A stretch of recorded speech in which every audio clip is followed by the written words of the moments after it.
এক ছোট্ট গ্রামে দুই বন্ধু থাকত, রাজু আর বিজু।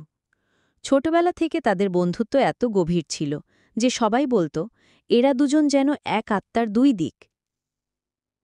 একদিন তারা ঠিক করল বনে যাবে কাঠ কুড়োতে। পথে যেতে যেতে রাজু বলল, বিজু, যদি কোনো বিপদ আসে আমরা একসাথে লড়ব। বিজু হাসি মুখে বলল, অবশ্যই, বন্ধুর জন্য প্রাণ দিতেও আমি রাজি। তারা হাঁটছিল, হঠাৎ সামনেই এক ভয়ঙ্কর ভাল্লুক এসে হাজির। বিজু ভয় পেয়ে গাছে উঠে গেল, কিন্তু রাজু গাছে উঠতে জানত না। কি করবে ভেবে সে মাটিতে শুয়ে মৃত মানুষের মতো নিঃশ্বাস বন্ধ করে রইল। ভাল্লুক কাছে এসে রাজুর শরীর শুকল। তারপর মনে করল লোকটা মারা গেছে, তাই ধীরে ধীরে সরে গেল।